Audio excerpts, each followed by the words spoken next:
오늘은 고린도후서 10장 7절로 11절 말씀 가지고 주께서 내 삶에게 주신 권세, 이런 주제로 말씀을 나누겠습니다. 7장, 8장, 9장은 이제 받은 은혜에 대한 감사 생활에 대한 것을 강조했다면, 이제 10장 들어서는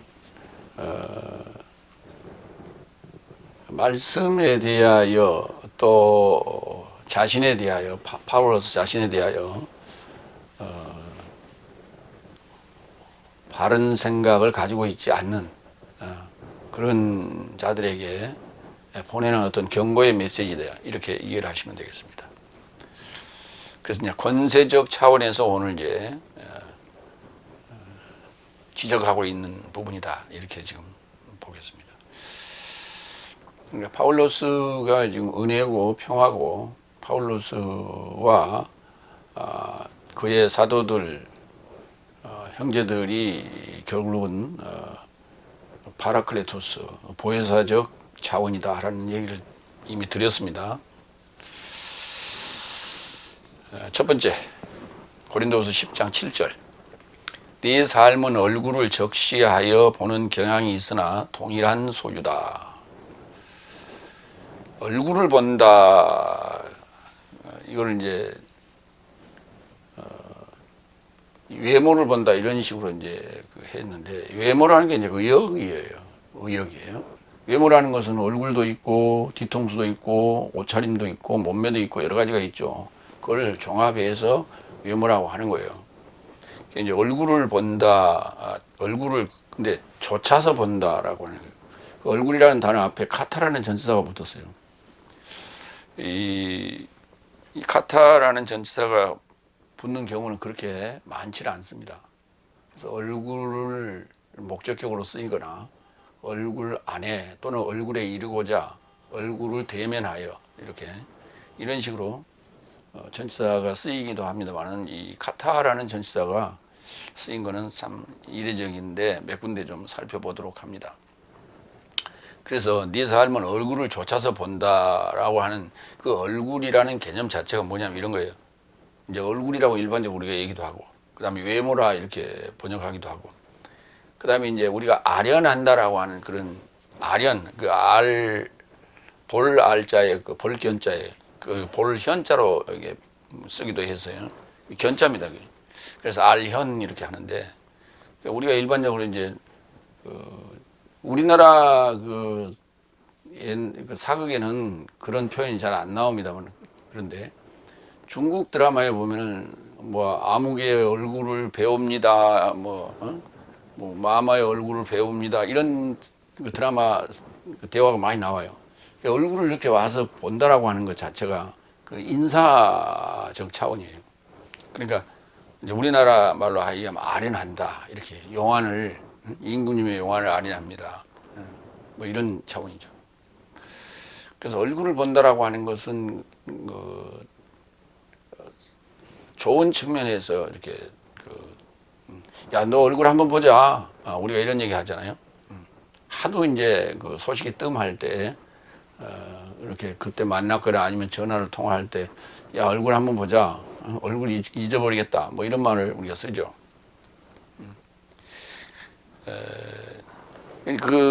이제 쓰임새를 좀 보면서 얘기를 하겠습니다. 마태복음 18장 10절로 11절은 아련 차원이에요. 이 작은 삶에서 하나가 업신여기지 못하게 보아라.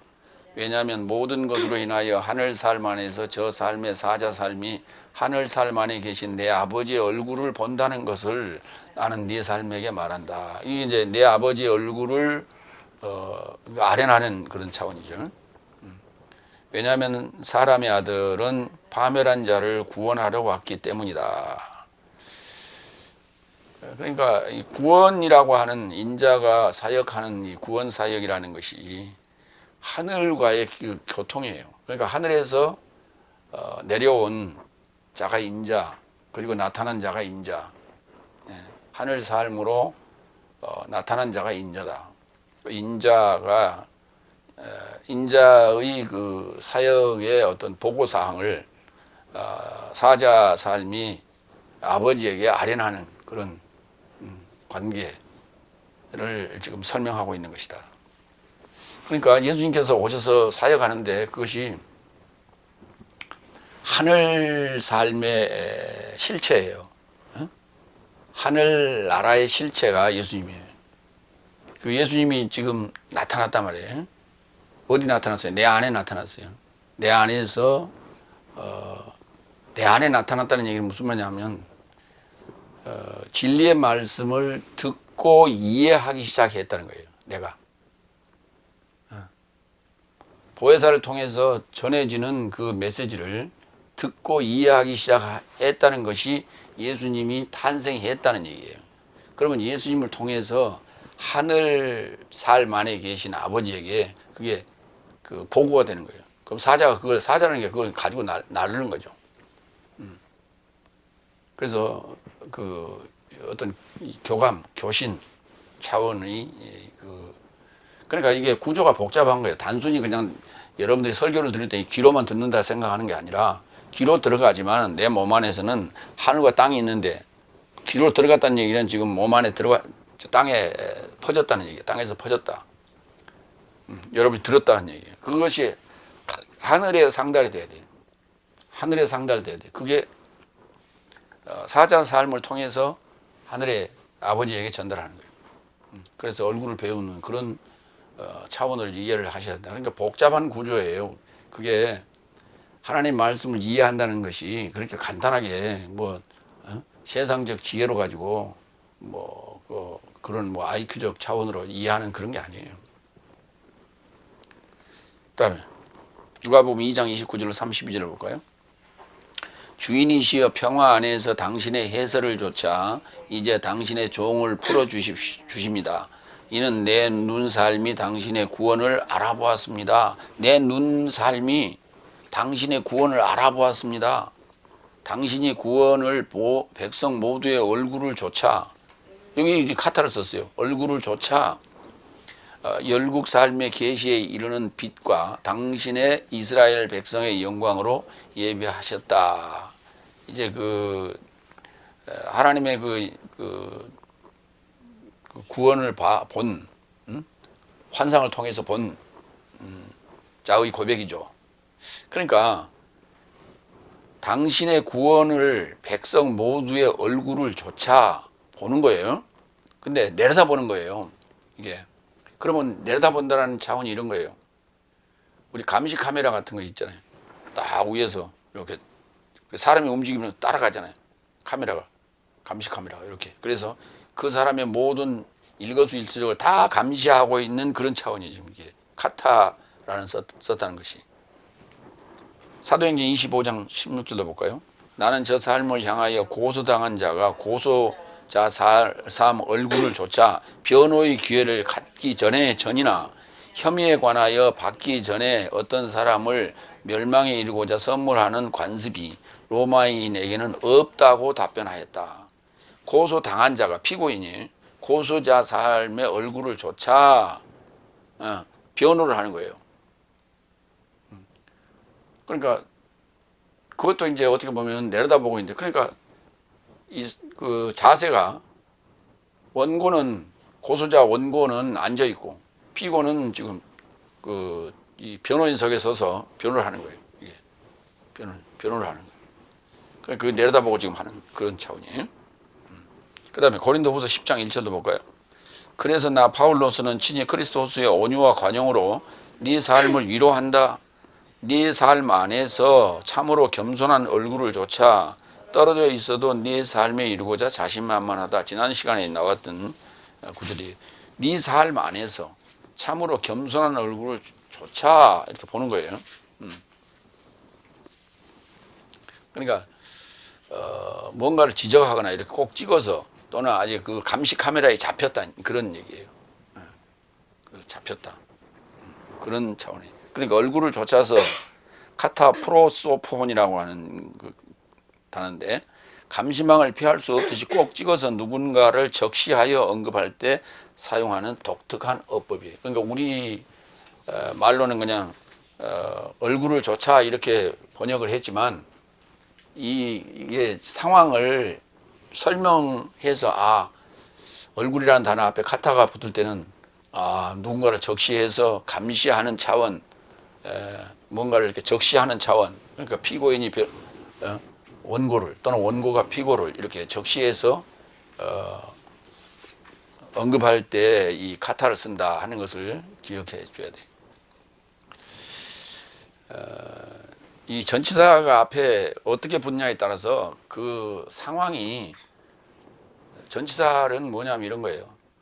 명사나 형용사 앞에 이렇게 붙어서 그 명사가 가야 될 방향이나 그 명사가 어떻게 행동하는가, 움직이는가를 이렇게 보여주는 그 뭐랄까 동작이에요. 동작.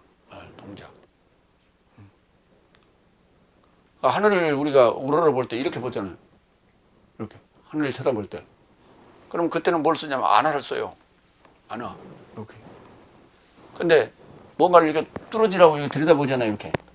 이렇게 뚫어지라고 들여다볼 때는 에이스를 써요. 그러니까 그게 에피가 썼느냐, 카타가 썼느냐, 아나가 썼느냐에 따라서 그 만약에 배우가 그것을 그대로 연기한다면 그게 바로 동작 그 상황이에요. 그걸 그대로 해야 돼요. 하늘을 우러러보며 일하고 있으면 뭐 하고 있어요? 졸고 있는 거지. 말이 안 되는 거지. 그렇잖아요. 하늘을 우러러볼 때는 이렇게 쳐다봐요. 이렇게. 아니야.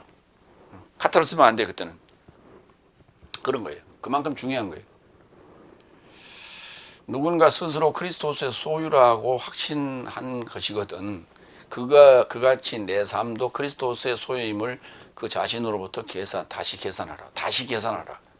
계산하라. 이게 이제 그 인정하라 또는 그렇게 간주하라 뭐 이런 표현인데, 로게오라는 게 이제 말하다라는 단어인데, 그 로고스 말씀이라는 단어가 만들어지는 거고, 계산하다라는 단어가 이제 로기조마이라는 단어인데, 그렇다고 그렇게 계산해서 말하는 거예요. 그렇게 계산해. 계산을 해야 돼. 계산. 그런가 안 그런가. 그래서 이제 인정하라 또는 간주하라. 그게 다시 간주하라. 그거 이상하잖아요. 주로 이제 그렇게 쓰이는데, 계산하라 하는 게 훨씬 더 팍 들어와 좀 꽂히죠. 그러니까 누군가가 스스로 내가 그리스도의 소유다, 그리스도에 속한 자다 이렇게 말한다면 그렇게 전해준 자도 당연히 그리스도에 속한 자다 이 말이에요. 그것을 그렇게 계산을 해야지 지 혼자만 그리스도에 속한 자라고 그렇게 얘기를 하고, 그 얘기는 무슨 말이냐면 뭔가 지금 속셈이 있는 거예요. 뭔가 남을 속이고자 하고 남 앞에 우월해 보이고자 하고 그것을 이용해서 뭔가를 하고자 하는 그런 속셈이 있는 거예요. 그러니까 지금 신천지 그 이만희가 지금 그런 꼴이에요. 자기가 뭐 스스로 자기는 뭐 보혜사다 이렇게 얘기해요.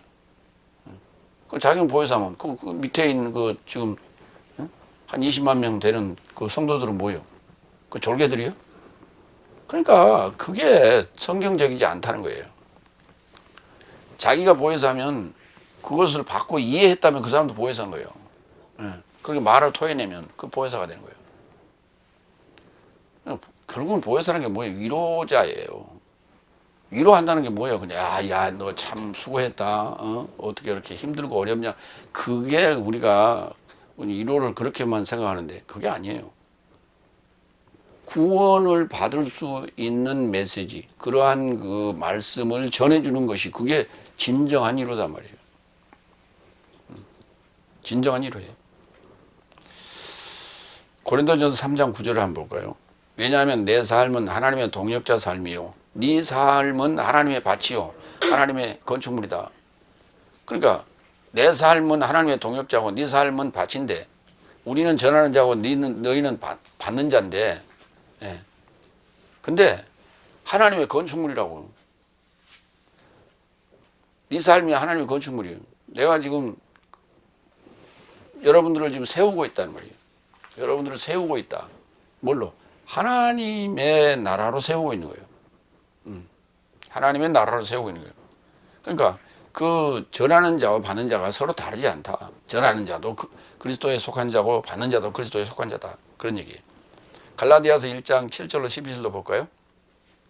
네 삶을 선동하는 삶과 그리스도스의 복음을 변질시키길 원하는 삶이 없다면 유사한 복음은 없도다. 그러나 내 삶이 네 삶에게 복음 전한 것 외의 복음을 전하면 내 삶이나 혹 하늘에서 나온 사자라도 효시가 있으라. 효시란 게 목을 잘라서 거는 거예요. 교수형 시키겠다 이 말이에요. 내 삶이 앞서 예비한 것 같이 지금 또다시 내가 말하노니 누가 만일 네 삶이 받아들인 복음 외의 복음을 전하면 효시가 있으라. 왜냐하면 지금 내가 사람 삶을 신뢰하랴 혹 하나님을 신뢰하랴 사람에게 만족하기를 구하랴. 왜냐하면 내가 아직 사람 삶으로 만족하고 있다면 나는 그리스도스의 종이 아니니라. 형제 삶아 나에 의해 전한 복음을 네 삶에게 알게 하나니 사람을 쫓아낸 것이 아니니 이는 내가 그것을 사람 곁에서 넘겨받은 것도 아니요 가르침을 받은 것도 아니요 오직 예수 그리스도스의 계시로이란 것이다. 그러니까 바울로스가 전한 그 깨닫고 전한 복음이 그리스도스의 계시로 인한 것이지 사람의 지혜로 깨달은 게 아니라는 거예요. 그러니까 그게 뭐냐면 지금 이게 하나님 그리스도화 돼서 지금 전하고 있다. 그래서 보혜사요. 그래서 위로자라고 말하는 거예요. 바울로스를. 그러면 우리가 이걸 깨달았다면 마찬가지 우리도 보혜사의 역할을 해야 되는 것이다. 로마서 10장 9절로 10절을 봅니다. 그렇게 전하는 자와 받는 자가 같은 내용으로 이해했다면 그 말이에요. 그러면 호몰로게오 해야 돼. 동일하게 말해야 돼. 다르게 변질시켜서 말하면 안 돼. 네가 만일 너의 입 안에서 예수스를 주로 동의한다면 이게 호몰로게오예요. 그리고 하나님께서 그를 죽음 삶에서 일으키신 것을 너의 마음 안에 믿었다면 너는 구원받을 것이다.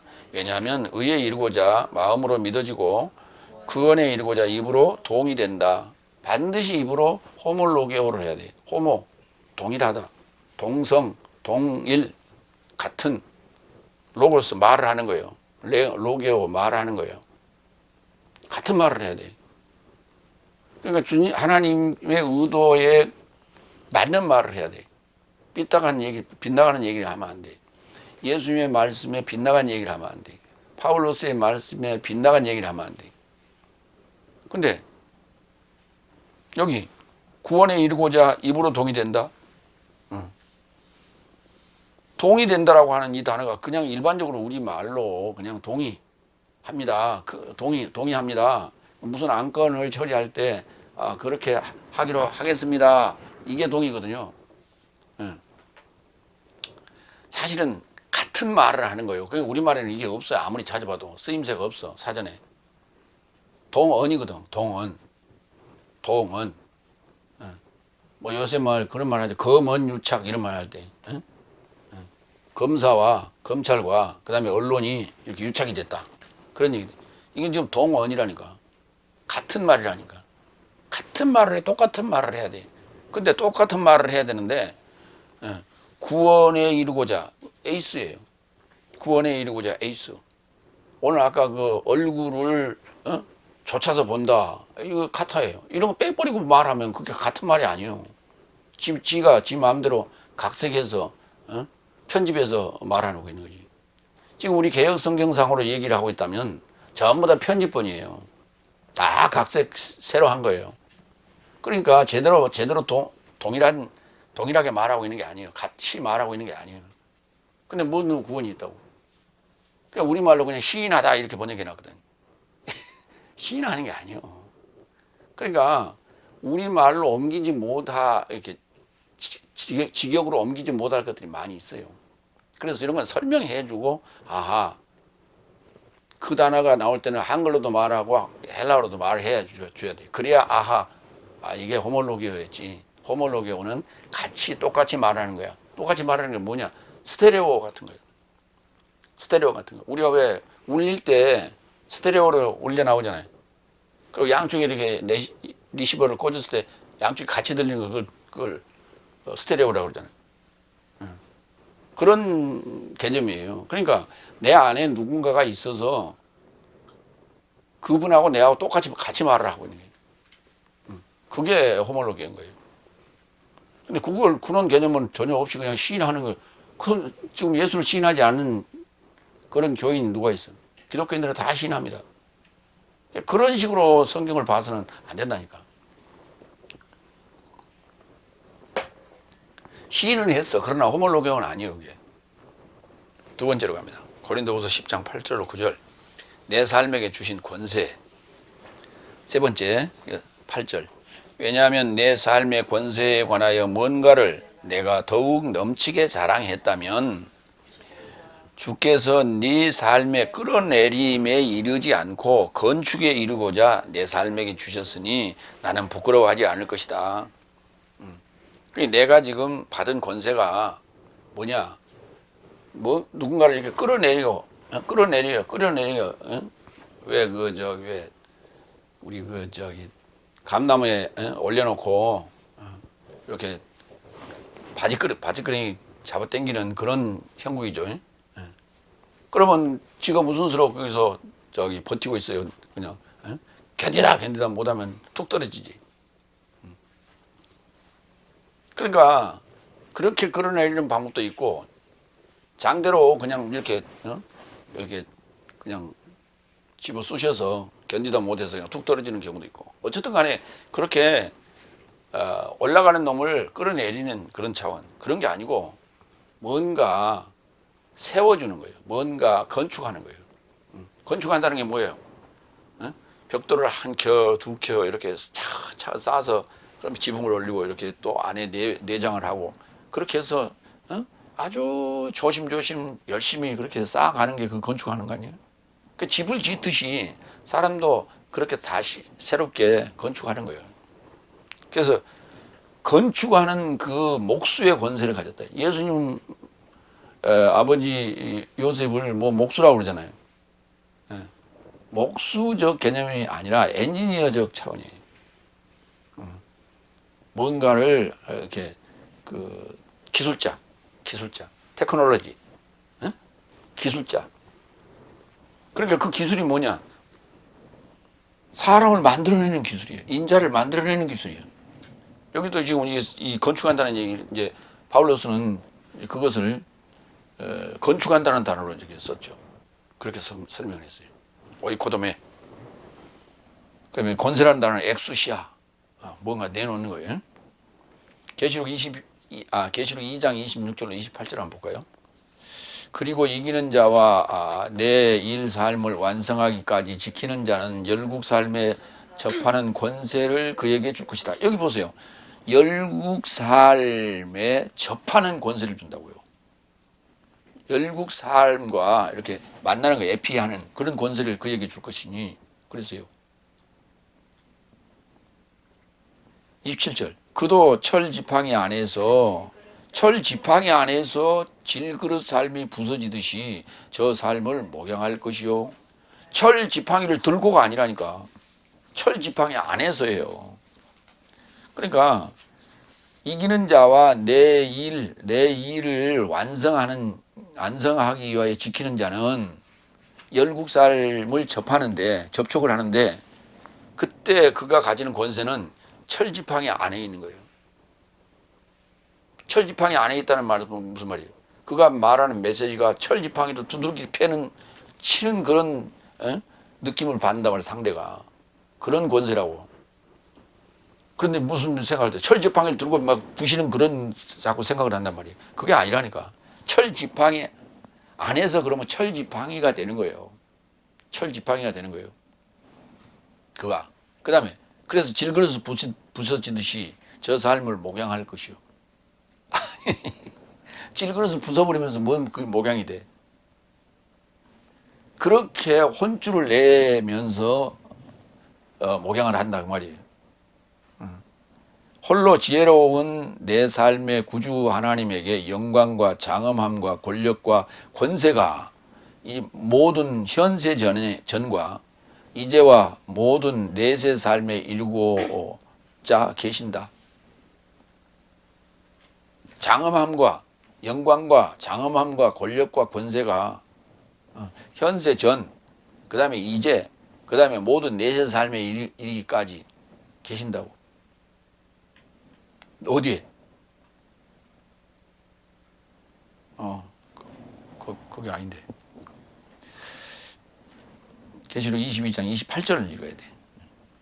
그도 철지팡이 안에서 질그릇 삶이 부서지듯이 저 삶을 목양할 것이요. 나도 내 아버지 곁에서 받았던 것 같이 나도 그에게 새뼈를 줄 것이다. 나도 내 아버지 곁에서 받은 것. 누구예요? 예수님께서 하시는 말씀이죠. 받았던 것 같이 나도 그에게 새뼈를 줄 것이다. 나도 새뼈를 받았어. 반짝반짝 스타 아니요, 스타. 마찬가지로.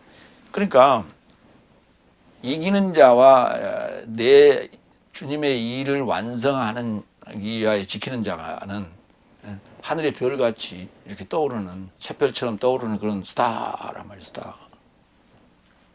그만큼 권세가 있는 거예요. 그런 권세와 권력과 장엄함과 영광이, 그건 이제 유다서로 갑시다. 유다서 1장 24절 25절. 할 수 있는 자에게 그 삶을 넘어지지 않게 보호하실 즐거움 안에서 흠없이 그의 영광의 얼굴 앞에 여태는 앞에라고 썼어요. 얼굴 앞에 그러니까 이제 임금 앞에 딱 이렇게 서는 그런, 하나님 앞에 이렇게 서는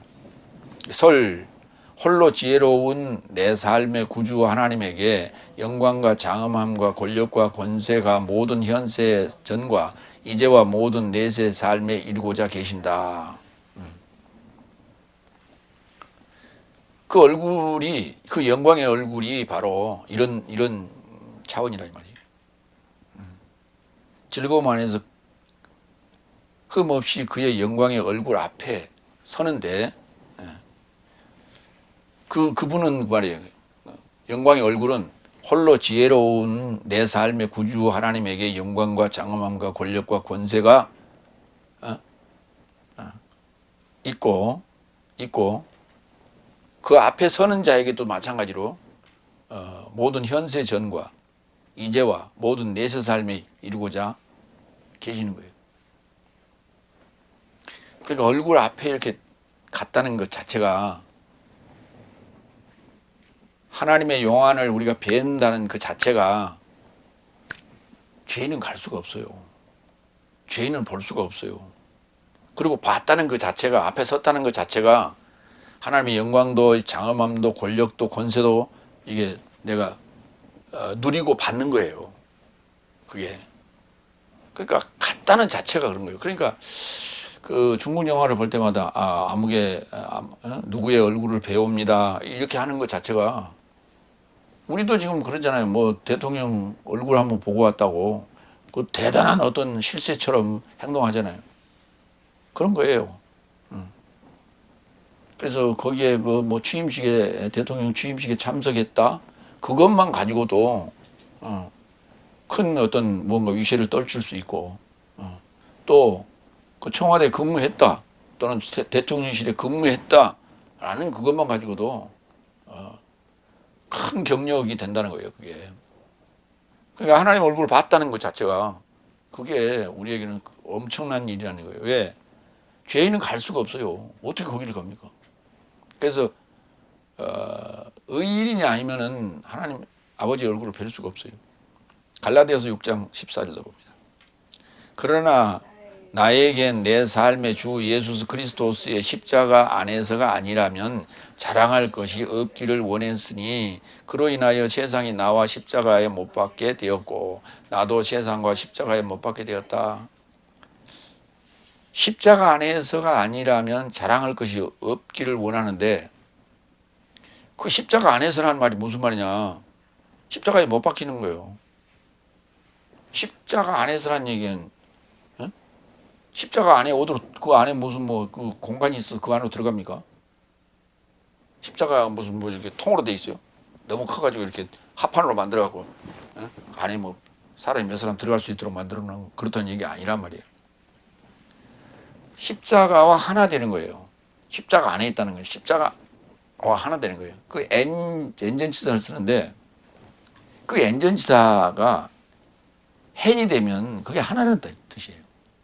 그러니까 발음이 n일 때는 아내가 되고 뭐뭐다 아내가 되고 n이 되면 단어는 똑같아요. 발음만 틀리는 거예요. 그때는 그게 하나가 되는 거예요. 그래서 하나적 개념을 가지고 있는 거예요. 그 하나가 되려면 십자가의 못을 박혀야죠. 그래야 하나가 되지. 그것만 자랑했다는 거예요. 십자가에 못 박힌 거 그것만 자랑했다. 근데 아니 남들이 볼 때는 십자가에 못 박혔다.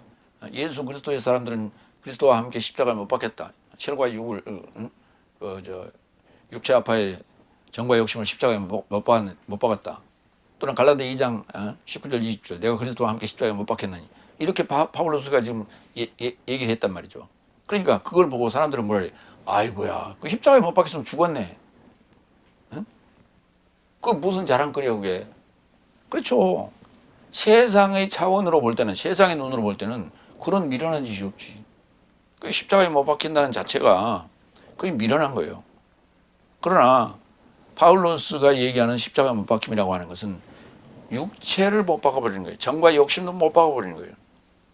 죄를 못 박아버리는 거예요. 그다. 그게. 그리고 나는 다시 살아나는 거예요. 그걸 안 박으면 살아날 방법이 없다니까. 여러분들 그 여름에 보면 매미가 그 허물 본 것들 나무에 많이 봤죠? 응? 못 봤어? 매미 채취도 안 해봤어? 아이고야. 내년에 해라. 매미가 울고 날려면 뭐 해야 돼? 올라와서 땅에서 숨어서 있다가 올라와가지고 나무에다가 딱 이렇게 그 못을 박아야 돼. 그리고 등이 터지면은 그래서 쑥 나올 수 있지. 근데 이렇게 딱 다리를 걸어놨는데 이게 등이 터져갖고 나오려고 그러는데 이거 풀어져 버리면 어떻게 돼? 허물 못 벗었잖아. 그러니까 못을 박는다는 얘기는 허물을 벗기 위한 거예요. 그 허물을 벗어줘야 그가 날개를 펴고 날 수도 있고 그 다음에 올 수도 있는 거 아니에요. 그게 못 박는 거예요. 그러니까 우리는 지금 그 십자가에 못 박는 얘기를 그냥 입으로만 그냥 죽을 똑같이 그냥 이렇게 할 줄 알지 설명을 안 하는 거예요. 설명을 안 해놓으니까 십자가에 못 박는 게 그게 죽는 거야 사는 거야. 죽었지. 그럼 뭐 어떻게 살아? 그러니까 3차원적 세상적 차원으로는 이해 안 되는 얘기들을 써놨다 이 말이야 성경에.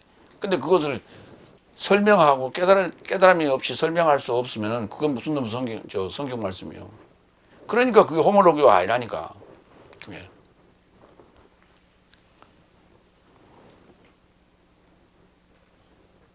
주께서 네 삶의 건축에 이르고자 내 삶에게 주셨으니 부끄러워하지 않을 것이다. 네 삶을 건축하는데 나에게 권세를 주셨다 이 말이에요. 고린도후서 12장 19절 봅니다. 내 삶이 네 삶에게 변명한 것을 네 삶이 다시 생각한다. 내 삶은 그리스도 안에 계신 하나님 앞에서 전한다. 사랑하는 삶아 이 모든 것을 네 삶이 초월하여 세웁니다. 응? 네 삶이 초월해야만이 휴폐로 초월해야만이 세워지는 거예요. 건축이 돼. 그 얘기가 그 말이야. 아까 지금 매미가 그 허물을 벗지 않으면은 그 진정한 매미로서의 세워지는 게 아니라니까. 그래서 거기서 벗어나야 돼. 벗어나는 게 초월이에요. 그러니까 허물 벗는 그런 그 곤충들이나 동물들이 많죠. 개 같은 것도 허물 벗어야 되죠. 바다에 개, 꽃게. 그 허물 벗어야 돼. 허물을 안 벗으면은 성장이 안 돼. 그러니까 허물을 벗어야 성장이 돼. 그런데 마찬가지로 그 매미도 허물을 벗어야만이 날 수 있단 말이에요. 그래서 그게 초월인 거예요. 무언가로부터 벗어나는 거예요. 그게. 그러니까 병아리가 그 계란 껍질을 뚫고 나와야 돼. 그게 초월이에요. 그래야만이 병아리로서 그 다음에 큰 닭이 될 수 있는 것이죠. 그게 바로 세우는 건축하는 것이다. 오직 오이코도메. 따라해봐요. 오이코도메. 건축. 에베소 4장 11절로 16절 건축 좀 봅니다. 그리고 사도 삶을 예언자 삶도 복음 전파자 삶도 목자 삶과 교사 삶도 성도의 완전함을 향하여 주셨으니 이는 봉사의 일에 이루고자 그리스도스의 몸의 건축에 이루고자 함이니. 그리스도스의 몸이 되는 거요. 몸으로 건축되는 거요. 그래서 사도도 예언자도 복음 전한 자도 목자도 교사도 이렇게 줬단 말이에요. 그런 직분을 줬단 말이에요. 그래서 성도의 삶을 완전케 하는데, 성도 삶이 완전해진다는 것은 그리스도의 몸으로 건축되는 것이다.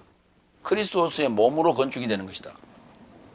13절 내 삶은 모든 삶이 하나님의 아들의 인식과 믿음의 통일에 이르기까지 온전한 남자에 이르기까지 그리스도의 채움의 성장의 분량에 이르기까지 도달하자. 내 삶이 더 이상 미숙아로 있지 않아 사람의 기만과 미혹의 도치를 향한 교활함 안에서 모든 교훈의 풍조에 운반되거나 교동치 않게 하려 합니다. 모든 교훈의 풍조, 모든 교훈이 바람을 탄다고, 유행을 탄다고, 풍조. 그런 거에 흔들리지 않게끔, 시대가 지나도 흔들리지 않게끔. 진리는 세월이 지난다고 흔들리는 게 아니에요.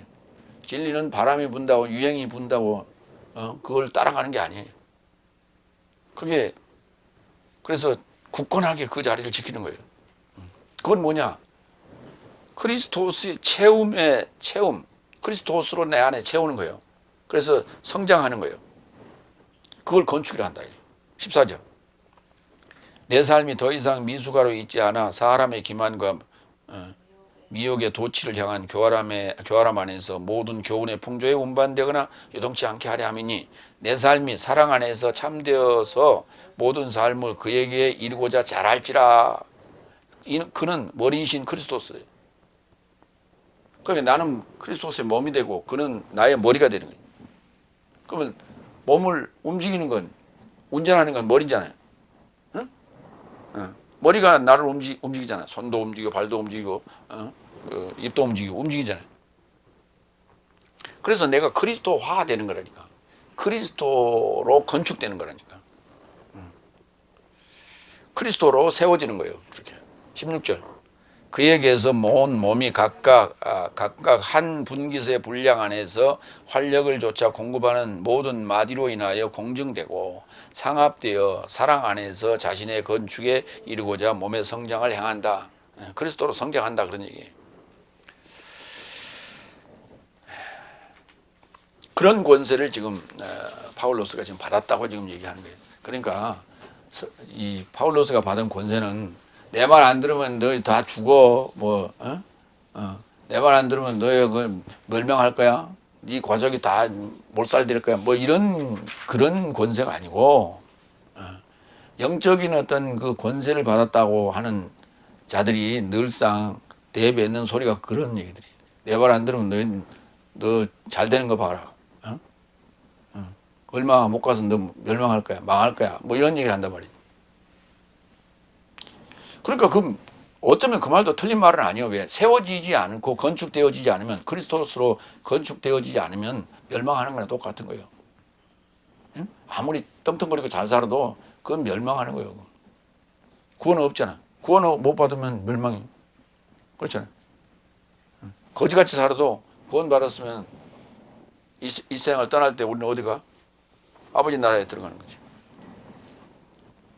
네 번째 9절 이는 내가 편지 삶으로 인하여 네 삶을 놀라게 할 것 같이 생각하지 않게 하려 함이니 그랬어요. 편지라는 게 뭐냐면 이런 거예요. 에피스톨레라는 거예요. 스텔로라는 단어 앞에 에피가 붙었어요. 에피가 직접 정리한 거. 스텔로라는 건 정리정돈한 것. 정리정돈한 것. 그러니까 편지를 우리가 쓸 때 너절하게 쓰는데 핵심은 없는 얘기면 그건 그냥 일상적인 넋두리인 거예요. 그러나 지금 파울로스가 편지를 쓸 때는 모든 것을 그 종이 안에 함축시켜서 얘기하는 거예요. 내가 얘기하고자 하는 어떤 그런 메시지를 함축시켜서 얘기하는 거예요. 함축시켜서 정리정돈해서 그렇게 쓰는 거예요. 그래서 그걸 편지라고 그러는 거예요. 그러니까 우리는 편지 그러면 어디 멀리 있는 사람에게 나의 소식을 전해주는 것이 편지다 이렇게 알고 있지만 성경이 말하는 에피스톨레는 그게 아니에요. 내가 정리한 것을 직접 정리한 것을 주는 거예요. 그러니까 그거는 들을 때 굉장히 어때요? 말로 할 때보다도 글로 써서 이렇게 보내면은 의미가 함축되어 있기 때문에 다시 말해서 엑기스다 이 말이에요. 엑기스. 농축된 엑기스. 근데 그거 받으면 어떻게 해? 깜짝 놀라지. 깜짝 놀라지. 이제 이런 차원이에요. 얼마 전에 그 MBC에서 보도된 대통령의 어떤 그런 그 속어, 그다음에 그 욕설 이게 이제 보도됐다고. 그랬더니 대통령실에서 공문을 보냈어요. 공문을 보냈어. 그러니까 그 공문을 보내면 그게 편지예요. 그게 지금 그게 에피스톨이에요. 그거 받으면 사람들이 어떻게 해? 깜짝 놀라지. 말로만 하는 것하고 그렇게 딱 이렇게 공문화 해가지고 이렇게 딱 보내면 받는 자세가 틀리죠. 느낌이 틀리고. 그러니까 특이한 것을 지적하거나 설명하는 특별 계시 같은 느낌을 받지 않게 하려고 그런 얘기. 그러니까 결국 이제 그런 부드럽게 지금 보냈다 그런 얘기가 되는 거예요. 편지의 기능 세 번째로 갑니다. 그래서 이제 편지 삶으로 인하여 네 삶을 놀라게 할 것 같이 생각하지 않게 하려고 했는데 이유인즉 그 말이에요. 편지라는 그것에 대한 설명을 하는 거예요. 편지가 뭐이기 때문에 내가 지금 그걸 놀라지 않게 하려고 했느냐 하는 걸 설명하는 거예요. 이유인즉 다섯 번째 10절. 이유인즉 실로 편지 삶은 무겁고 강력한 삶이나 몸의 임재는 나약하고 말씀은 멸시받았던 것이라고 그가 단언하니 그랬어요. 그러니까 지금 누군가를 지적해 하고 있어요. 지금 누군가를 지적하고 있는데 그라고 지금 표현했어요. 그가 사람 이름은 거명을 하지 않았고 적시를 하지 않았고 그가 그렇게 단언했다고 그래요. 단언했다. 잘라서 말을 했다. 딱 잘라서 말했다. 편지 삶은 무겁고 강력한 삶이나 몸의 임재는 그러니까 편지 삶은 무겁고 강력한데 몸의 임재 몸을 가지고 나타났다. 그런데 나약하고 거기 와서 전한 말씀은 멸시받았던 것이라고 그가 이렇게 잘라서 말했다. 편지는 위험이 있고 무겁고 강력하고 그 다음에 직접 와서 얘기하거나 뭐 말하는 것은 별로 그렇게 나약하고 멸시받은 것이다. 이렇게 지금 얘기하고 있다는 얘기예요. 누군가가. 자, 무겁다는 거 한번 볼까요? 바리스라네요. 바리스. 마태복음 23장 4절. 왜냐하면 저 삶은 무겁고 어려운 짐 삶을 묶어 사람 삶의 어깨 삶을 접하여 올려두고 저 삶의 손가락으로도 짐 삶을 움직이려 하지 않는다. 누가?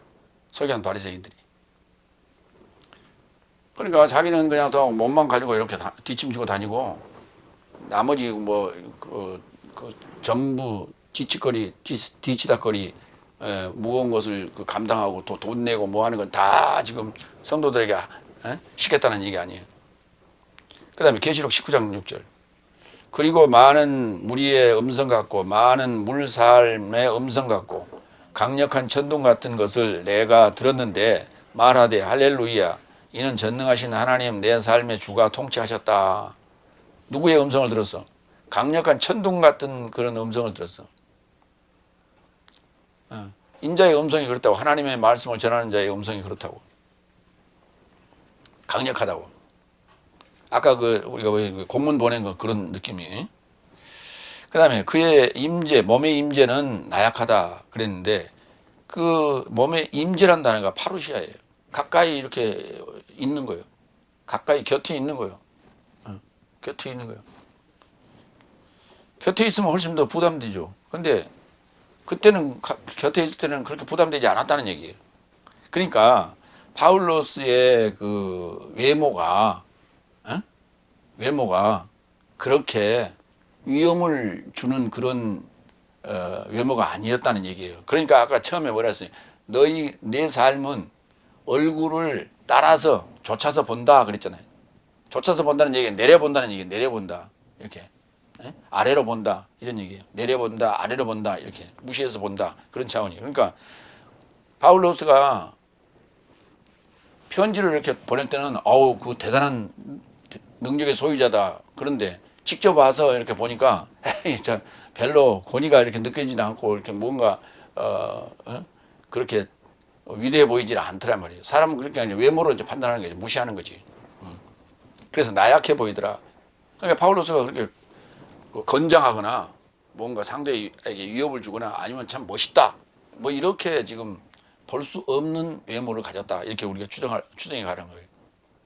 고린도후서 7장 6절로 7절. 그러나 겸손한 삶을 이루어하시는 하나님이 티토스의 임재 안에서 내 삶을 이루어하셨으니, 디도의 그 임재가 이렇게 임재 안에서예요. 그게 또 임재로가 아니라 내 삶을 이루어하셨다.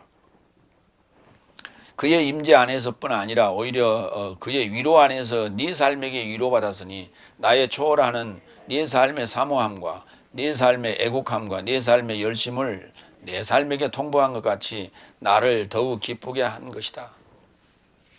이 임재라고 하는 단어는 굉장히 중요한 문제인데 이것을 갖다가 그렇게 가볍게 여기더라는 얘기예요. 누가? 고린도 교회 누군가가 그런 얘기예요. 그러니까 예수님이 다시 뭐 재림한다, 우리가 뭐 그런 단어가 재림한다라고 번역한 단어가 바로 이 파루시아예요. 그러니까 무슨 말이냐면 이런 얘기예요. 파울로스가 가 있을 때도 야, 별 볼 일 없네 이렇게 지금 그렇게 간주하고 그렇게 취급했는데 만약에 예수님께서 나타나시면 임재하시면은 어떻게 하겠어요? 외모를 보고 내려다보고 이런 차원으로 그런 눈으로 지금 보고 있는데 예수님은 어떻게 인정하겠어요? 그러니까 많은 교인들이 지금 예수님 재림하기를 기다리고 있지만은 예수님 얼굴을 기억하는 사람이 누가 있어요? 본 사람이 하늘로 올라갈 때 본 사람이 누가 있어? 아무도 본 사람이 없어. 그런데 그분이 아주 별 볼 일 없는 모습으로 이렇게 나타났을 때 그분을 인정했냐고. 응? 그게 성경에 나오잖아요.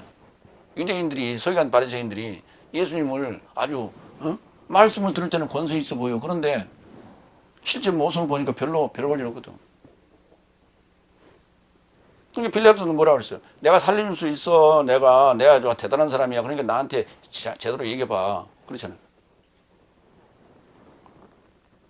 그거 하나님인지 몰라. 알 수가 없다니까.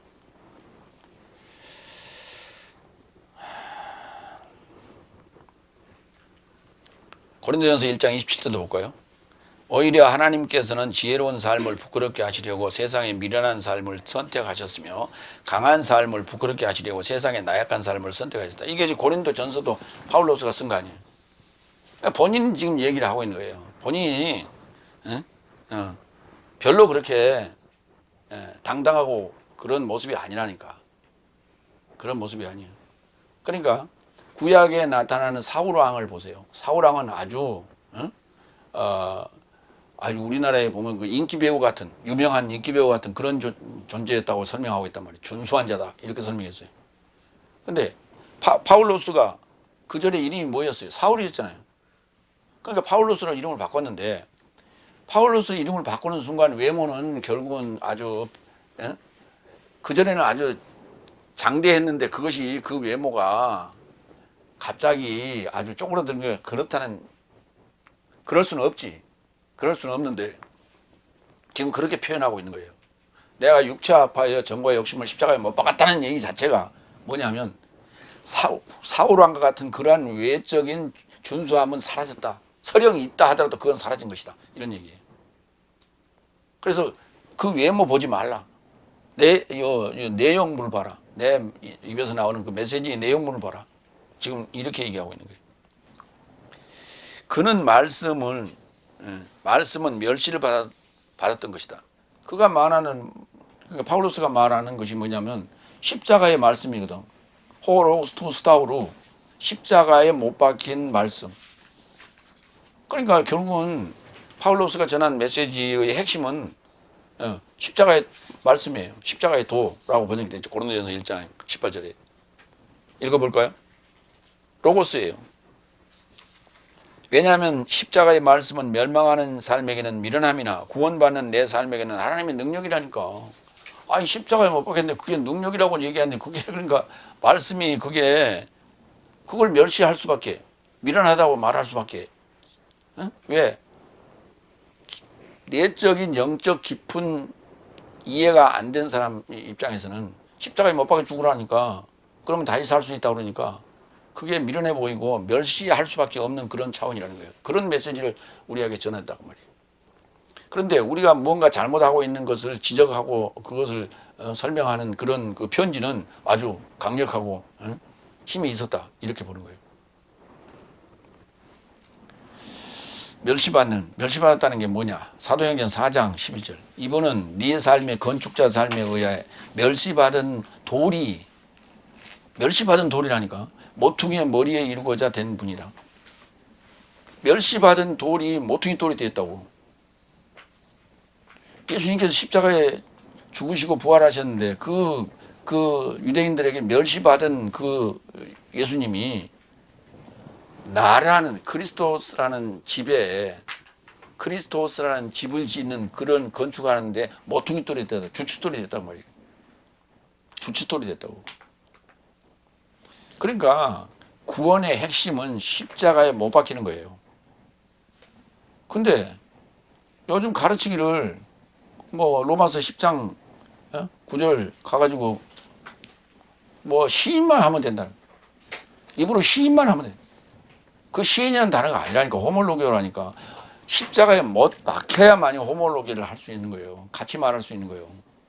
그게. 고린도전서 15장 50절. 단언한다. 단언이란 말은 딱 잘라서 말하는 거예요. 양보할 수 없는 말이에요, 그냥. 나는 이거 더 이상 이건 변개가 없습니다. 변경 없습니다. 딱 잘라서 얘기하는 거예요.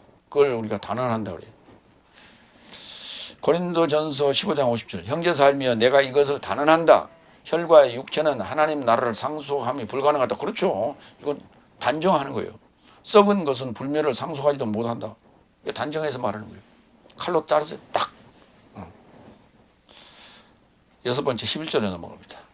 이런 자는 이것을 계산하라. 내 삶이 편지 삶으로 인하여 말씀으로는 떨어져 있으나 이런 행위로는 곁에 있다고 계산하라. 너희는 지금 편지가 오면 그때 뜨끔하지, 공문이 오면 그때 뜨끔하지. 근데 내가 그 말씀으로는 떨어져 있지만은 행위로는 곁에 있다고 생각하고 행동해라.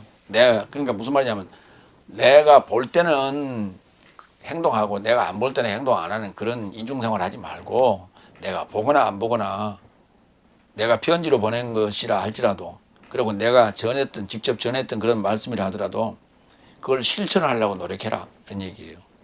네. 자, 오늘은 파울로스가 주님께 받은 권세에 대해서 얘기했는데 그게 다른 게 아니에요. 그리스도스로 건축하고자 하는 거예요. 그리스도스로 건축시키고자 하는 것이 주 목적이었다. 다른 거 아니다. 거기에는 나무람도 있었고 책망함도 있었고 꾸지람도 있었고 칭찬도 있었고 자랑도 했다. 그런 얘기. 그러니까 그렇게 그 그리스도스로 세워지는, 건축되어지는 그런 것이 단순하지 않다고요. 응? 단순하지 않아요. 그러니까 요즘 철근 콘크리트조라 하더라도 철근도 들어가고 콘크리트도 들어가고 목재도 들어가잖아요. 내부에 목재 들어가잖아요. 그래서 집을 지었다는 것은 복잡 다양한 거예요. 단순하지 않아요. 근데 오늘날 많은 어떤 사람들은 구원은 단순한 것이다, 진리는 단순한 것이다, 자꾸 그렇게 얘기해요. 그렇지 않아요. 복잡해요. 어떻게? 입체적으로 봐야 돼요. 그걸 실체라고 그래. 입체적으로 봐야 돼. 단편적으로 보면 이렇게 안 돼. 표면적으로 봐서는 안 돼. 입체적으로 봐야 돼. 그러니까 떨어져 있다고 마무리합니다. 떨어져 있다고 말씀을 멸시하는 삶에 대하여 콕 찍어서 지적하며 복음 전파자의 권세가 네 삶을 그리스도의 몸을 건축하라고 주께서 주셨음을 주지시키며 떨어져 있어도 곁에 있는 것 같이 행동할 것을 그걸 계산하라고 그렇게 지금 얘기하고 있다. 아멘. 기도하겠습니다.